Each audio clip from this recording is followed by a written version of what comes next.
ऐसा तो कहीं नहीं लिखा है कि भगवान को फल फूल और मिठाइयाँ खिलानी चाहिए और भगवान के भक्त खाना खाएंगे। ऐसा कोई नियम नहीं बना हुआ है। तुम जो खाते हो वही मुझे खिलाओ, जो मुझे खिलाते हो वही तुम खाओ। मैं तो बस यही चाहता हूँ। और थोड़ा अपने स्वास्थ्य का ध्यान देते हुए मिठाइयों से परहेज़ करो। और सिर्फ मिठाइयाँ ही नहीं, कोई भी ऐसी चीज़ जो तुम्हारे शरीर को नुकसान पहुंचाती है या पहुंचाने की संभावना रखती है, ऐसी चीज़ों को बिल्कुल मत खाओ। और जो अक्सर तुम सड़क किनारे चले जाते हो ना, 10, 20, 50, 100 रुपए में पूरे परिवार के लिए कुछ खाने को ले आओ, अच्छा ले आओ, सब मिलके खा रहे हैं, खुश हो रहे हैं। तुम सोचो कि वो क्षण की खुशी कितना शरीर पर नुकसान पहुंचा सकती है।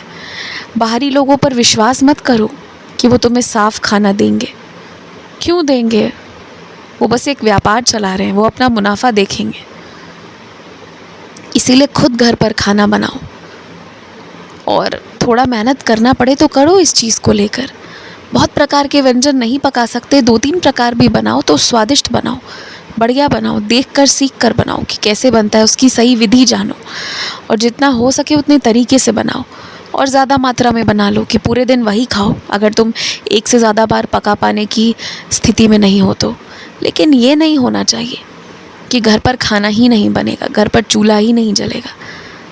अगर चूल्हा नहीं जलाओगे ना घर का खाना पकाने के लिए, तो घर से पैसे कुछ इस तरह निकलेंगे ना कि ऐसा लगेगा कि चूल्हे पर किसी ने आग लगा दी है और उस पर पैसे जला दिए गए हैं।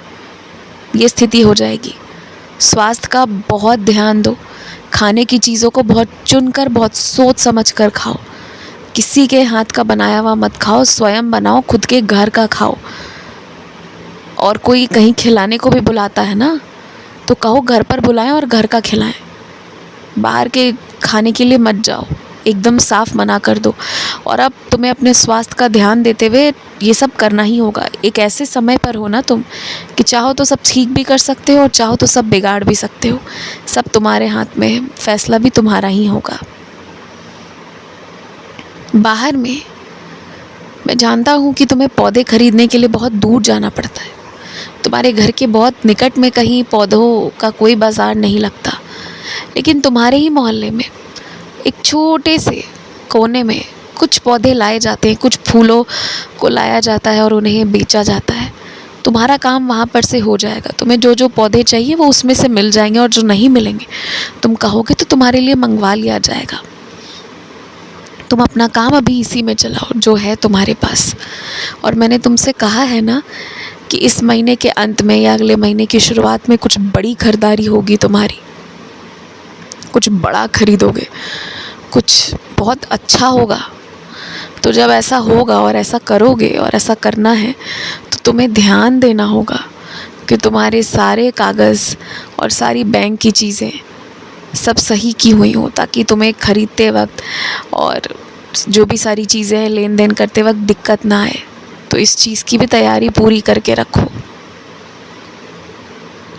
और हो सकता है कि 2-3 दिन के लिए कोई तुम्हारे घर आए बीच में रहने के लिए, दिन भर अपना काम करे और रात को बस सोने के लिए तुम्हारे घर पर ठहरे। मना मत करना, जो आएगा उसे आने देना।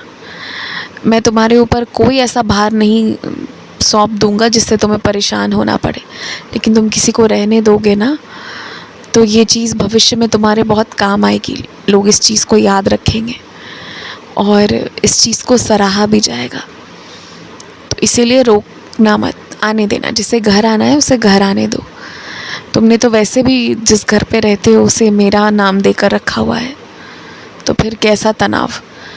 एक बात कहूँ मैं तुमसे, तुम्हारे घर पर जिन लोगों को आदत है ना रोने की, तनख्वाह और होती तो तनख्वाह और होती तो, उन्हें रोने दो। वो कभी खुश नहीं होंगे। अगर मैं उनकी तनख्वाह भी बढ़ा भी दूँ ना, फिर भी वो कभी खुश नहीं होंगे। हर बढ़ते हुए तनख्वाह के साथ वो जीवन में एक नई चीज़ को जोड़ लेते हैं। जहाँ वो दूसरे मोहल्ले में थोड़े कम दाम में भी घर लेकर आराम से रह सकते थे, वहाँ उन्होंने एक ऐसा मोहल्ला चुना जो सबसे महंगा है। वहीं वहाँ जहाँ वो 2-3 चीज़ों से दूर रह सकते थे, अलग अलग लोगों के साथ जाना, अलग अलग तरह की चीज़ों में उठना बैठना, तो वहाँ उन सब चीज़ों में शामिल होते हैं। और मैं जितनी तनख्वाह बढ़ाऊँगा उतनी ही तरह तरह की आदतें लगती जाएंगी। तो ये रोना गाना इनका ख़त्म नहीं होना है, क्योंकि इन्होंने खुद चुना है इस चीज़ को। तो अब जो तनख्वाह के लिए रोते हैं ना, तुम उन पर ध्यान मत दो, उनकी आदत ही यही हो गई है। तुम उनसे सीखो भी मत, ये गलत चीज़ है। तुम अपनी बुद्धि से बहुत सही और बहुत तरीके से चलते हो, तुम ऐसे ही चलो, तुम्हारा कल्याण होगा। आयुष्मान भव।